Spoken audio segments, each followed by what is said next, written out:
Hi, this is Brian. I want to give you a little context on what you're about to watch. This is an introduction to one of our Mastery Series sessions. We have 25 classes like this as part of our 300-day Optimized Coach certification program, in which we help people move from theory to practice to mastery so they can master themselves, serve heroically, and empower others to do the same.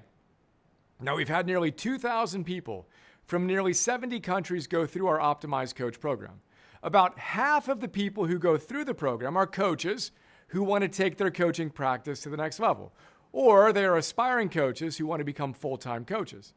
The other half, and it's weird because almost exactly half want to do one or the other, are going through the program because they want to master their lives and become better executives, educators, doctors, entrepreneurs, moms, dads, and humans, even though they don't plan to be professional coaches per se. You can learn more about the program at optimize.me/coach. For now, I'm excited to share the introduction to one of those Mastery Series sessions. I hope you love it. And if you're feeling it, we'd be honored to welcome you to our Optimize Coach program. Let's change the world, one person at a time, together, starting with you and me today.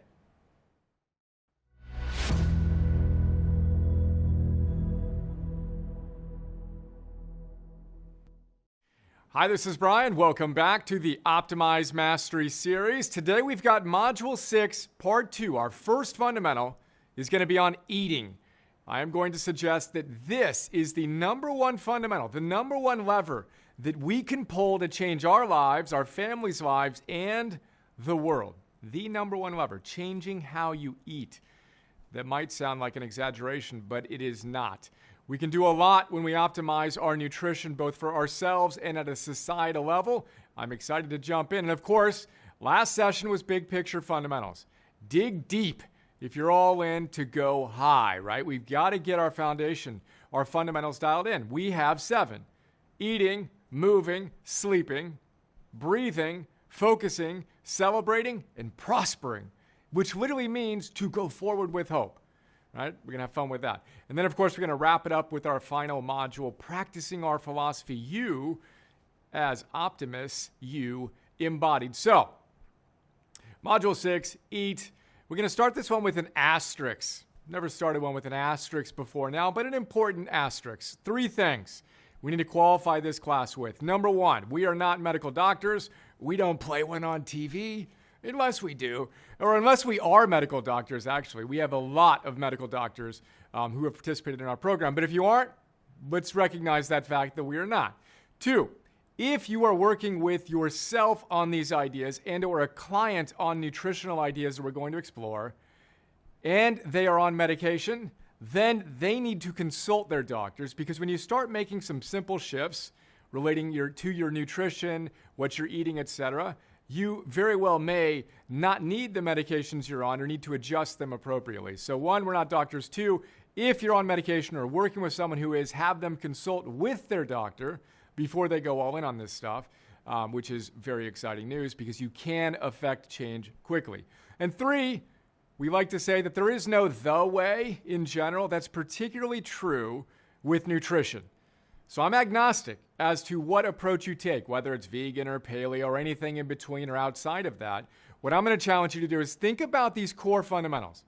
We're going to take an 80-20 look at some unassailable ideas that are universally applicable across any way that you choose to show up. And I'm going to encourage you to embrace that idiosyncratic style that you find right for you while experimenting with different approaches. But from an optimized perspective, we're not going to be dogmatic. We're going to be agnostic with an emphasis on these core fundamentals. That's our asterisk. Now we are ready to jump in. We've got 10 ideas, as always, starting with number 1. We talk about this a lot, but we're going to talk about it even more today. We need you to be what? A radiant exemplar, particularly you who are going through and have the intention of being certified as an optimized coach. We need you to be a radiant exemplar and an heroic iconoclast. We're going to revisit the definition of heroic and iconoclast. There are three things that go into being an iconoclast. The first is you need to have a different vision. An iconoclast is willing to break icons. They're willing to look at what's not working in culture and to break and smash those icons, right? But that starts with a vision of what's not working and what needs to change. The second thing an iconoclast does, and we'll talk about this in depth, is they need to have the courage to effect change. And the third thing is they need to be trustworthy. If you want to lead and you want to change yourself, your family, your community, the world, you need to be trustworthy, which is why I keep on saying, be a radiant exemplar. And at the end, we're going to talk about the standards to which we're going to hold you if you so choose to be held and be held accountable, which is what the number one word, when I reviewed all the inputs in our first class, the request we had from our coaches was, hold me accountable.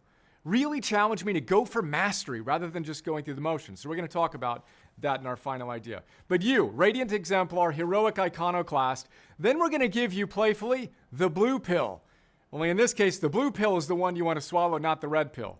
We want you to see just how dysfunctional our food system is. I'm going to suggest that we think about it with a few different fun stories. And we can talk about this whole conversation for a weekend. I'm going to get through it in a matter of minutes by talking about a mad and sad gorilla spending $12 billion while eating Smuckers on a hot dog and drinking soda at a pan-can event, a pancreatic cancer event. We're going to weave all those little themes together to show you just how dysfunctional our food system is and our society is by extension. One more time, it is no measure of well-being to be well-adjusted to a profoundly sick society. So we're going to look at just how profoundly sick our society is. You know the numbers, but we're going to revisit them and connect them to our nutrition, which leads us to our third big idea. Here's the problem in the second. Here's the solution. Food as medicine. We're going to talk about some fascinating research that shows that if you prescribe medicine, literally, I'm going to prescribe healthy food, and in fact, we're going to pay for it. And then we're going to watch and see what happens to your health care costs and your overall well-being. Fascinating research. We're going to talk about dealing with root causes of chronic disease and other ailments versus just dealing with the symptoms. We're going to bring in a fun metaphor, spray painting brown leaves green. Emerson's going to virtually make a cameo and share his thoughts on the subject as well, as in my little Emerson. So first, you as a heroic iconoclast, you see the world and all the problems, then you do something about it. 1, 2, 3. Then we're going to have 3 optimized food rules, right? And then we're going to have a fourth kind of meta rule. The first rule, which is our fourth big idea, is number 1 rule.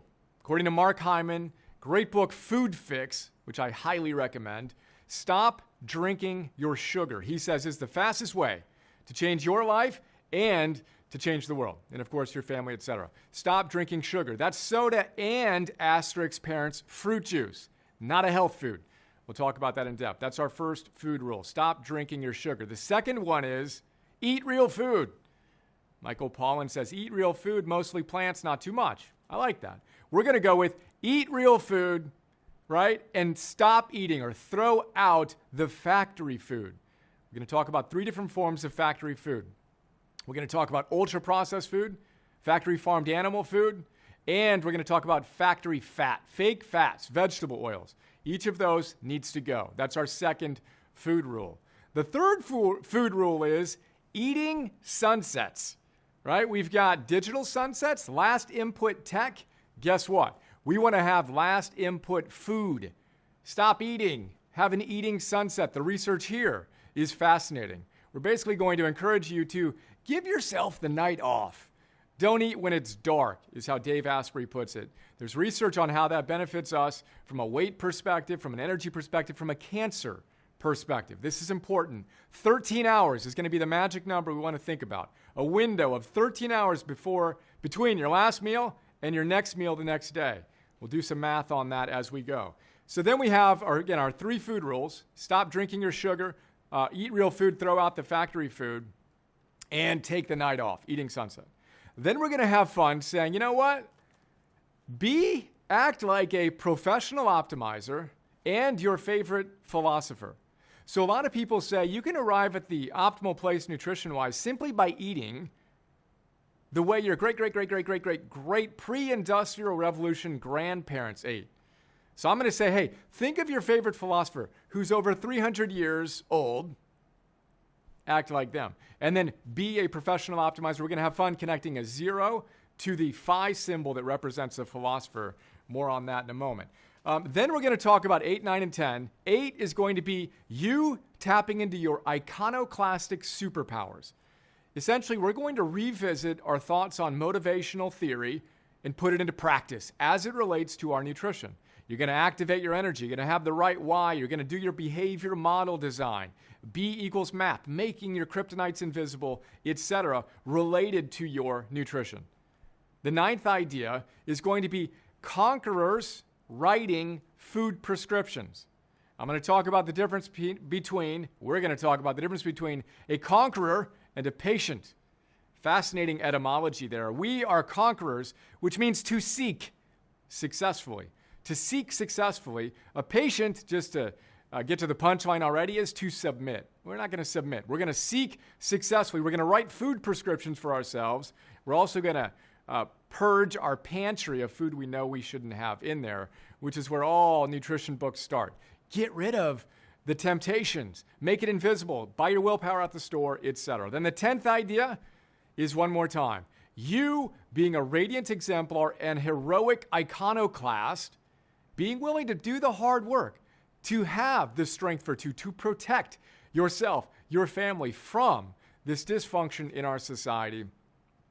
And I'm going to remind us, this is the number one lever we can pull, and we're going to chat about the standard to which we're going to hold you if you want to get certified as an optimized coach, and kind of the number one predictor of your morbidity. We want to get really, really solid in this one domain. We'll talk about that at the end. That's our overview.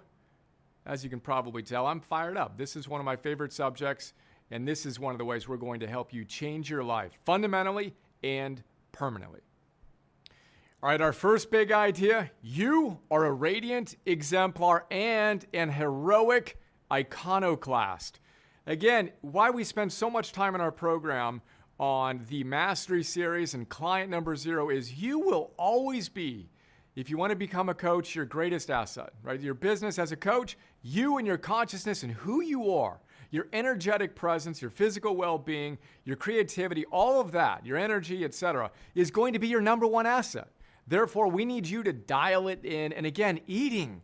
We have so much power. We can pull these levers to affect extraordinary change. Now, it shouldn't be so difficult to be healthy. It should be a pretty straightforward thing. And the good news is, it actually is a pretty straightforward thing to maintain your optimal weight, to have great energy. But our society is so sick and so profoundly dysfunctional that when we conform, it makes it very, very difficult for us to maintain a high degree of health, which is why, again, Krishnamurti said, and this is 50 years ago, it is no measure of your health or well-being to be well-adjusted to a profoundly sick society. So we need to step back and see what's going on. We need to look at our world from a place that is not immersed in it long enough to see just how dysfunctional it is. Pilar Gerasimo wrote a whole book on this subject called Healthy Deviant. You need to be a deviant in today's world from a healthy perspective.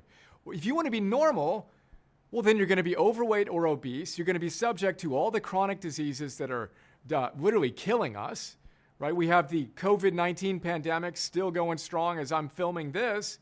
But the underlying issue there is really chronic disease. You look at the morbidity, and who's dying from this? It's those who are already vulnerable and exposed to the chronic disease.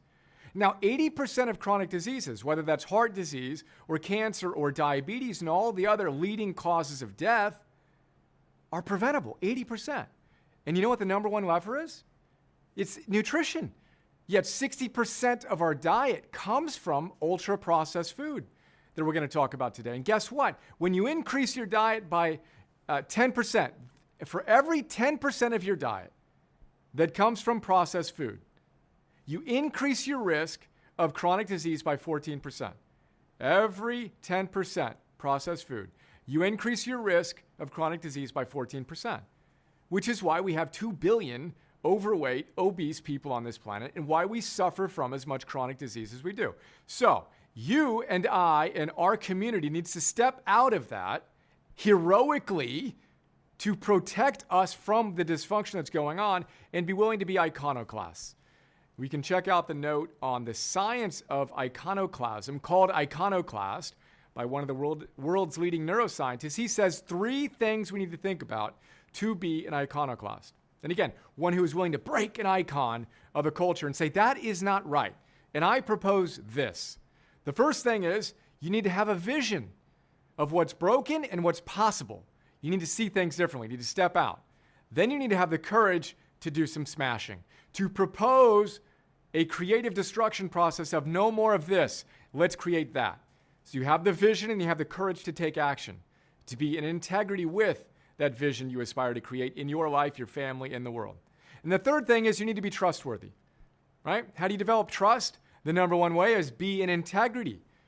Psychologists talk about something called the halo effect, right? So when you have a certain level of beauty or intelligence or any other external obvious variable, there's a halo that goes on you, right? And when we are in integrity, living with virtue and having that come through our essence and our energy by practicing our philosophy consistently, we are more likely to be trustworthy. So we want to, this is again why I want us to be radiant exemplars. I want people to feel us, that they can feel that we're doing the work and ask us, what are you doing? I was just on a Zoom call, one of our optimized local virtual Zoom meetups led by Khaled and Asma, and one of their participants in there, they invited me to join them, and it was awesome. Hung out, extraordinary, reminded me of our graduation. One of the optimized coaches, year 1 in that program, Ashraf, high fives, brother, said that he's lost 22 pounds so far in the program. He's tripled his sales. Guess what happens when you do that? You start looking a little different, you start moving a little different, people start saying, what are you doing? And you're not proselytizing, you're being the change you want to see. And there's a magnetism to that level of integrity, which again is why Gandhi told us, be the change you want to see. And why we continue to come back to that again and again and again. As Ralph Waldo Emerson says, who you are, what you do, speaks so loudly, I cannot hear what you say. So one more time, let's be radiant exemplars. Let's be heroic iconoclasts. And that leads us to our next idea, where we're going to look at what's up, create a new vision of what's possible. I'm going to give a little PS here, just because it's an important point I want to make sure we address. When we talk about chronic diseases, it is a heck of a lot easier to prevent them, particularly cancer and obviously heart disease. If you have a heart attack, you have a very high chance of dying. It's very easy. It's much easier to prevent those things than it is to reverse those things. You can, and if you're experiencing those challenges, whether it's heart disease or cancer or diabetes, well, diabetes you absolutely can reverse astonishingly quickly with a few different tweaks to your protocol. But cancer, you want to work hard to prevent that vis-a-vis the reversal. And again, you can reverse, but it's a lot easier to prevent. So take these ideas seriously and know that your nutrition is affecting you to a much higher degree than you may think. And of course, your kids, your spouses, your colleagues, your clients, etc.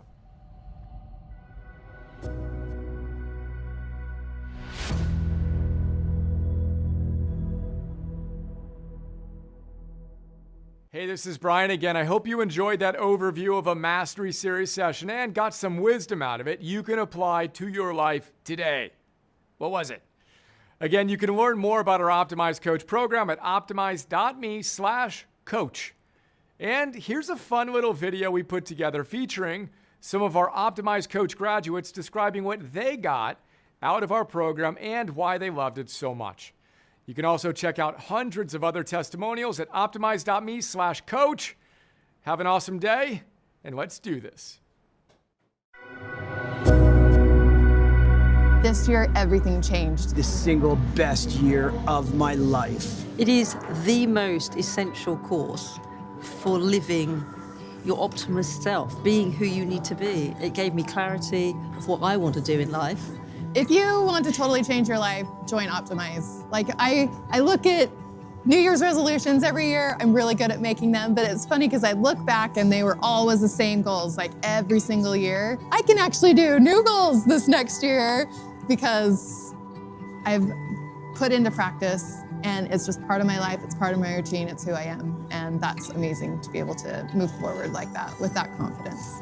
Through the program, I've been able to see how much more can I improve, how many things I thought I was doing okay or well that were not, because I was perhaps lacking the right information or being very conscious about the practice. So totally my energy improved, my mood, my vitality. So as I said before, even though I was doing okay, I thought I was doing great. I was doing okay compared to now. So now you can maybe feel it, sense it, much more alive. It's really catapulted me in new directions and has helped me be a better leader and coach. You know, I've been somebody who I feel like I hold space for a lot of people, but there wasn't somebody to hold the space for me. Becoming an optimizer was one of those places where like, oh, wow, this is what that feels like. And it was really powerful.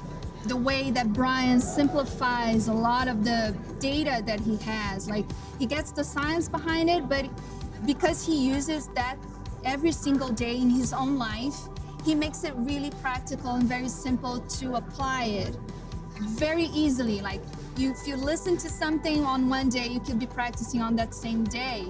We start repeating it or living it without conscious effort, because it just becomes ingrained in who we are. Everyone has their own story that they're kind of living through, and Optimize really helped me to not play the victim in my story, but play the hero and solve my problems. But the piece that was missing my whole life was the part about obstacles. And it's okay to think about what could go wrong. In fact, it's necessary to think about those things and to plan for them. And that's been the most life-changing thing for me over the last year. I've had multiple sclerosis for 30 years. And this year, the work that I did in Optimize dramatically changed my medical history. If you've ever wanted to improve and develop and reach a higher version of yourself, but have been putting it off, this is the time, now is the time. From a person, I'm not getting paid to do this, I would say, go and sign up and do the hard work. This will change your life.